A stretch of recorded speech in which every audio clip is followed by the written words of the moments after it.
Hey, what's up? Slight change of scenery this week. I was over it with all the rain and cold in Portland and just needed to get out to where the sun is. Obviously, you'll notice the bike in the background is not my typical trials bike that I'm riding. It was just a little too expensive to travel with, and I figured, yeah, maybe try to try a little something new. And so I rented this e-bike, and I just wanted to answer the question for myself. Do my trial skills actually transfer over onto this bike? Is it any good? Does it add anything to the experience for me? I've never really ridden an e-bike outside of a bike shop parking lot, so this is my first time on an e-bike, and I just wanted to answer some questions just to know. And so I'm out on this trail that I found on Trail Forks, and this is not the most technical trail in the world, but I just want to get a feel for the bike and learn some stuff and kind of scope it out, try it out, and try some new things. So here we are. Let's figure this thing out.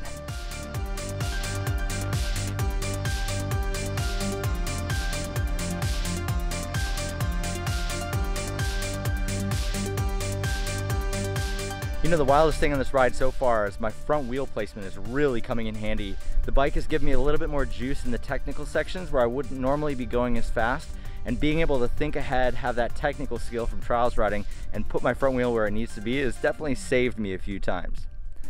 The other fun thing about an e-bike is that I can ride up a lot of the stuff that I wouldn't traditionally be able to.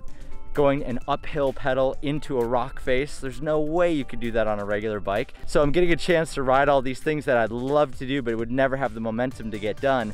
Now I can just ride up faces of rocks and all backwards technical stuff, and it's actually pretty fun. Like, the bike is for sure heavy and kind of a beast to move around, but the motor is kind of giving me a little juice to get up the stuff that I want to, and I've switched it into a really low gear, and that seems to be giving me a lot of torque to do all the trialsy things that I want to do. It's certainly like twice the weight of my trials bike, so just a little bit different, but there's definitely some fun stuff that you could do on here. I would say some of my trial skills are transferring over, definitely not all of them. This bike is still pretty darn heavy to move around and do the stuff that I like to do, but it's a new experience. I'm somewhere new. I'm trying out e-biking for the first time, and so far so good. It's kind of fun. This looks slightly technical. I guess I'm gonna get a chance to answer the question if I can ride trials on an e-bike.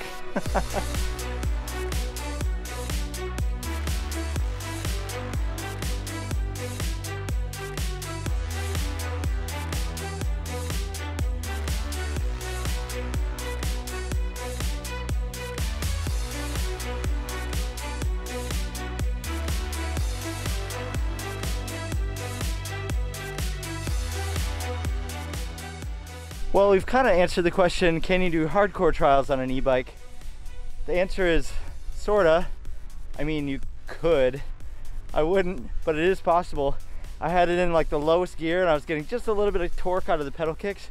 So it sort of helped, but really, I guess, like, and then this is maybe the thing for the e-bike, but the weight of the bike and the motor kind of offset each other. So you probably have way more fun on just a regular trials bike doing that. But it was cool to see you could actually apply some of those trials and technical skills to this.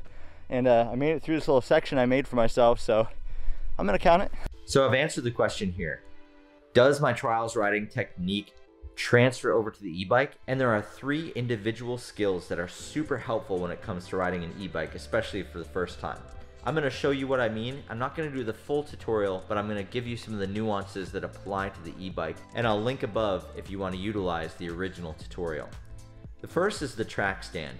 So on an e-bike, you can track stand in place, put your back foot up top, and then get a good 3/4 pedal stroke to give you a bit of power right out of the gates on the bike. This is a great way to do it because you can't just pedal kick the bike to get speed, but you can do a 3/4, and the best way to do that is from a track stand. The next is front wheel placement. This ended up being really helpful when I was in technical sections where I was moving a little bit faster than I typically would on a pedal bike. And just being able to put my front wheel in the right place as I was going came out to be super crucial. So practicing that front wheel placement, we call it a back wheel pivot, but really you're just moving your front wheel back and forth to the place that you want it to be. Really helpful. And last, but maybe most important, is the front wheel lift. Now there's actually 2 separate ways to do this. You can do a bit of a moto trial style on this one, where you lift up just a little bit, you push down on the fork, and then it kind of springs back up, so you're utilizing the suspension to pull the front wheel up.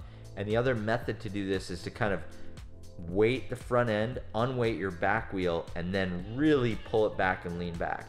You could even lift up the back wheel a little bit and get into it that way. These two methods are really helpful for getting that front wheel up, especially with a bike that's got a really low and heavy center of gravity. Getting that front wheel up is going to be crucial on this bike. Right on, we did it. Made it through the first e-bike ride. Actually, like, pretty cool. You know, I've only ridden e-bikes in bike shop parking lots, and this was the first time riding on a proper trail. Maybe not the most technical trail I've ever ridden in my entire life, but it was fun nonetheless to get my feet wet with this e-bike thing and try it out. I definitely learned a bit, but if you're super into e-bikes and you have some input for us, please definitely leave a comment below. Not a lot of my friends have really ridden e-bikes before, so I'm trying to learn as much as I possibly can, as fast as I can. I would definitely say that riding trials on one of these things is about as fun as riding trials on a downhill bike. Super heavy, and the motor doesn't really engage on a pedal stroke. You have to do like a full pedal stroke to really get it going, so not really getting the benefit to my riding style with this thing. But it was fun to try something new, to be in a new location, to not be getting rained on while I'm trying to film something, and I hope you enjoyed that too. Thanks again for watching, and we'll see you on the next video.